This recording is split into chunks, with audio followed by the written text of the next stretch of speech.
Bismillahirrahmanirrahim. Assalamualaikum warahmatullahi wabarakatuh. Para pecinta YouTube yang dirahmati Allah, orang susah dalam hidup, keuangan morat-marit, hidup gali lobang, tutup lobang, tambal sulam, dan lain-lain, itu ada beberapa macam. Ini berdasarkan realita dan pengalaman yang sering dialami oleh banyak orang. Yang pertama, karakter glamor, tapi pendapatan tidak sesuai, gaji pas-pasan. Tapi hidup pengen serba instan, tidak mau kerja keras, tidak mau merintis, pengennya langsung jadi dan konsumtif. Tinggal makan, dapat uang sedikit saja, langsung shopping, tidak berpikir besok bisa makan atau tidak. Yang kedua, orang baik jujur, hidup sederhana, tapi terjebak dalam keadaan karena situasi, misalnya harus bayar biaya rumah sakit berobat anaknya atau berobat orang tuanya, yang akhirnya pinjam uang, mulai berhutang, untuk bayarnya geser sana, geser sini. Yang ketiga, orang baik jujur tapi hidupnya pas-pasan. Berjuang keras harus menghidupi anak istrinya. Orangnya pekerja keras, mau kerja, tapi kesempatan kerja tidak ada. Melamar kerja ke sana kemari, tidak ada lowongan. Mau dagang, tidak punya modal. Dan akhirnya pinjam uang untuk modal dan usaha terseok-seok. Namanya merintis usaha itu tidak mudah. Kadang banyak nomboknya. Modal pas-pasan, akhirnya berhenti, tinggal hutangnya. Dan masih banyak lagi kejadian-kejadian yang akhirnya menyebabkan orang menjadi susah. Jadi tidak semua orang susah itu karena tidak jujur atau tidak benar atau dibilang pemalas, tidak mau kerja. Tidak semua seperti itu. Walaupun ada yang memang seperti itu, hidupnya malas, tidak mau kerja, butuh uang minjem ke saudara, banyak yang seperti itu. Tapi banyak pula yang dasar karakter orangnya baik, tapi karena keadaan yang menyebabkan dia susah.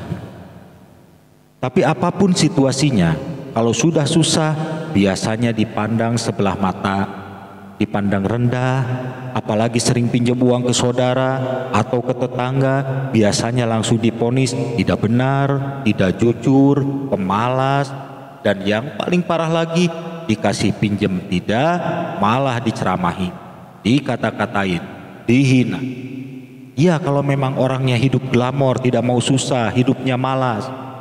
Tapi kasihan bagi orang yang sebenarnya jujur, baik, tapi karena keadaan terpaksa harus sering minjem, dihina, dibilang gak tahu diri, tentunya itu sangat menyakitkan. Tapi kita tidak bisa menyalahkan orang tersebut, semua itu sudah menjadi resiko kehidupan.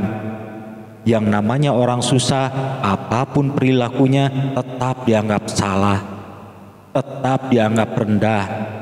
Jangankan salah, benar pun dianggap salah, dan selalu dianggap salah.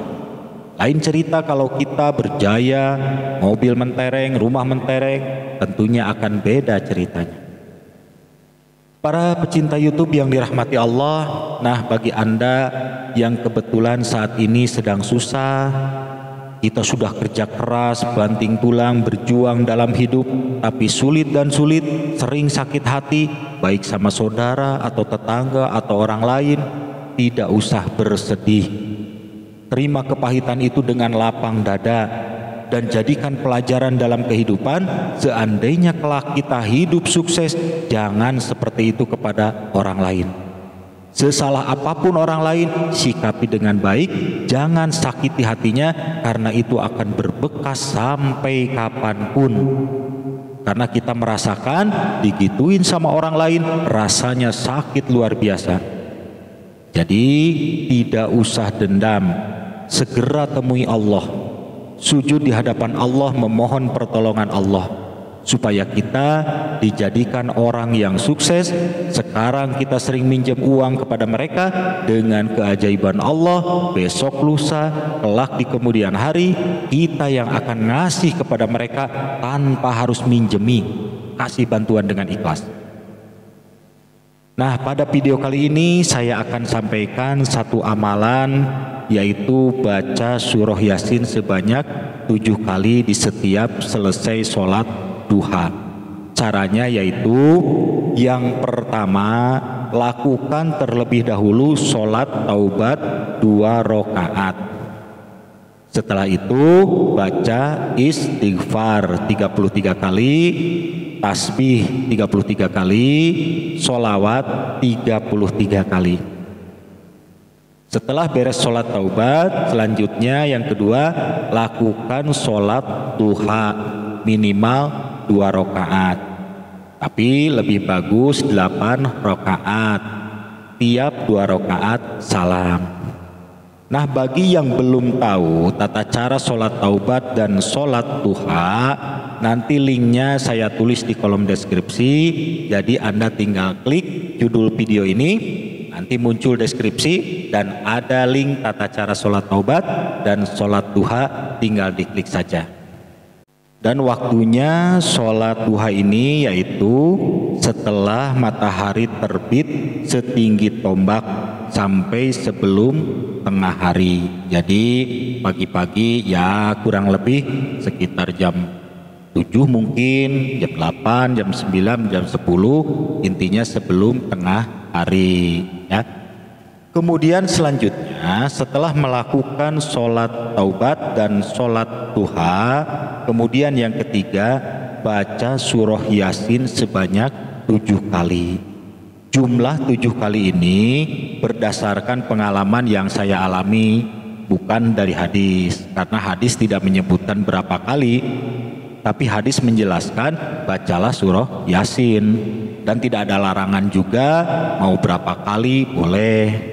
Nah, berdasarkan pengalaman saya bertahun-tahun, saya membaca surah Yasin 7 kali dalam satu waktu ya, dan alhamdulillah mustajab. Seandainya Anda mau membaca 3 kali boleh, atau 1 kali juga boleh, ada yang mengamalkan 41 kali juga ada, gak apa-apa, boleh sesuai dengan petunjuk siapa yang pernah mengajarkan surah Yasin tersebut. Nabi SAW bersabda, barang siapa yang membaca surah Yasin di permulaan siang dan mendahulukannya di depan hajatnya, maka hajat itu akan terpenuhi. Hadis riwayat Abasy Syaikhi dari Abu Hurairah. Kemudian setelah membaca surah Yasin tersebut, selanjutnya berdoa. Yang keempat berdoa ya. Caranya Anda duduk bersimpuh, kemudian mengangkat tangan, baca dulu muqaddimah doa, yaitu istighfar, sholawat, hamdalah, atau pujian kepada Allah yang lainnya. Misalnya ya Allah ya Rojak, ya Allah ya Ghaniyyu, dan lain-lain. Setelah itu silahkan sampaikan doa kepada Allah, hajat kita apa. Misal, ya Allah, Engkau maha kuasa atas segala sesuatu, saat ini saya sedang sedih luar biasa, saya butuh uang untuk biaya anak saya sekolah, saya sudah berusaha tapi belum berhasil, saya mau pinjam tapi tidak ada yang ngasih, malah saya dihina. Sakit hati saya ini ya Allah, sekarang saya bersimpuh di hadapan-Mu, saya mohon sembuhkanlah sakit hati saya ini ya Allah, karena hanya Engkaulah yang maha penyembuh. Kepada siapa lagi saya mohon pertolongan kalau bukan kepadamu?